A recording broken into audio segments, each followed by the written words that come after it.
Hi, hello, ನಮಸ್ಕಾರ. ನಾನು ರೇಖಾ Lokesh. Rekha's creative kitchen ಚಾನಲ್ಗೆ ಸ್ವಾಗತ. ನಾನು ಈ ದಿನ ಬಾಳೆ ದಿಂಡಿನ ಬಸ್ಸಾರು ಹೇಗೆ ಮಾಡೋದು ಅಂತ ತೋರಿಸ್ಕೊಡ್ತಾ ಇದ್ದೀನಿ. ಹಾಗೆ ಆ ಬಾಳೆ ದಿಂಡಿನಿಂದ ಏನೆಲ್ಲ ಉಪಯೋಗಗಳು, ಯಾವೆಲ್ಲ ಆರೋಗ್ಯ ಸಮಸ್ಯೆಗಳಿಗೆ ಪರಿಹಾರ ಸಿಗತ್ತೆ ಅನ್ನೋದನ್ನ ನಾನಿಲ್ಲಿ ತಿಳಿಸ್ಕೊಡ್ತಾ ಇದ್ದೀನಿ. ಬಾಳೆ ದಿಂಡಿನಿಂದ ಎಷ್ಟೆಲ್ಲ ಉಪಯೋಗಗಳಿದೆ ಅಂತ ನಿಮಗೆ ಗೊತ್ತಾ? ಬಾಳೆ ದಿಂಡಿನ ಆರೋಗ್ಯ ಪ್ರಯೋಜನಗಳನ್ನು ನಾನು ಇಲ್ಲಿ ತಿಳಿಸ್ಕೊಡ್ತಾ ಇದ್ದೀನಿ. ಹಾಗಾದರೆ ವಿಡಿಯೋ ಸ್ಕಿಪ್ ಮಾಡದೆ ನೋಡಿ. ಬಾಳೆ ದಿಂಡು ಆಗಾಗ ಅಡುಗೆ ರೂಪದಲ್ಲಿ ಸೇವಿಸುವುದರಿಂದ ಕಿಡ್ನಿಗಳಲ್ಲಿ ಕ್ಯಾಲ್ಸಿಯಂ ಶೇಖರಣೆಯಾಗುವುದನ್ನು ತಪ್ಪಿಸಬಹುದು. ಮಹಿಳೆಯರ ಮೂತ್ರನಾಳದ ಸೋಂಕಿನ ಸಮಸ್ಯೆಗೂ ಕೂಡ ಪರಿಹಾರವಾಗಿ ಕೆಲಸ ಮಾಡುತ್ತದೆ.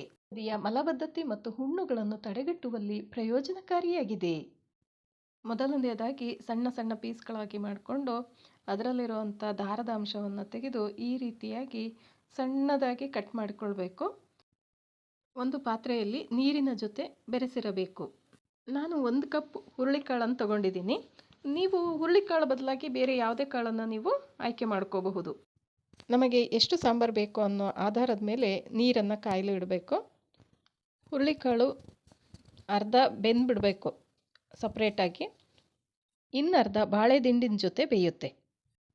ಬಾಳೆ ದಿಂಡನ್ನು ಹಾಕಿ ಜೊತೆಗೆ ರುಚಿಗೆ ತಕ್ಕಷ್ಟು ಉಪ್ಪನ್ನು ಹಾಕಬೇಕು.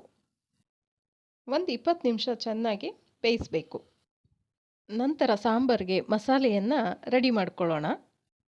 1 ಈರುಳ್ಳಿ, ಸ್ವಲ್ಪ ಬೆಳ್ಳುಳ್ಳಿ, 1 ಇಂಚು ಶುಂಠಿ, ನಿಂಬೆ ಗಾತ್ರದ ಹುಣಸೆಹಣ್ಣು, 5 ಪೀಸು ಚಕ್ಕೆ, 4 ಲವಂಗ, ಜೀರಿಗೆ, ಧನಿಯಾ ಪುಡಿ ಹಾಗೂ ಕೊತ್ತಂಬರಿ ಸೊಪ್ಪು, ಟೊಮೆಟೊ.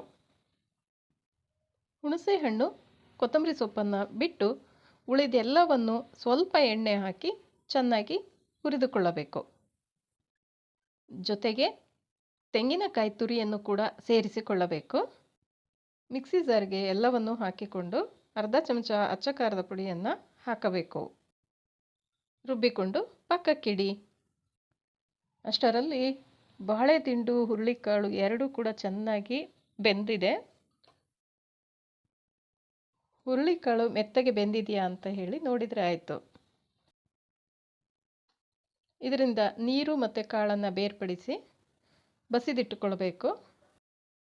ರುಬ್ಬಿರುವ ಮಸಾಲೆಯನ್ನು ಕಟ್ಟಿಗೆ ಮಿಶ್ರಣ ಮಾಡಿಕೊಂಡು ಸ್ವಲ್ಪವೇ ಎಣ್ಣೆ ಹಾಕಿ ಸಾಸಿವೆ, ಒಣಮೆಣಸು, ಕರಿಬೇವು, ಈರುಳ್ಳಿ ಹಾಕಿ ಒಗ್ಗರಣೆಯನ್ನು ಮಾಡಿ ಮಿಶ್ರಣ ಮಾಡಿರುವ ಕಟ್ಟನ್ನು ಸುರಿದು ಕುದಿಯಲು ಬಿಡಬೇಕು. ಚೆನ್ನಾಗಿ ಕುದೀತಾ ಇದೆ. ಸಾಂಬಾರು ರೆಡಿ ಆಯಿತು.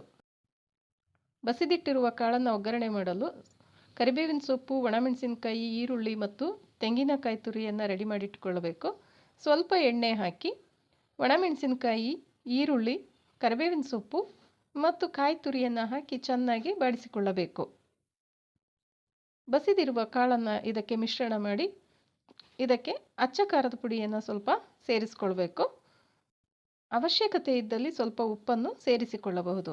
ಬಾಳೆ ದಿಂಡಿನ ಬಸ್ಸಾರು ಮುದ್ದೆ ರೆಡಿ. ವಿಡಿಯೋ ಇಷ್ಟ ಆಗಿದ್ದರೆ ಲೈಕ್ ಮಾಡಿ, ಶೇರ್ ಮಾಡಿ, ಸಬ್ಸ್ಕ್ರೈಬ್ ಮಾಡಿ.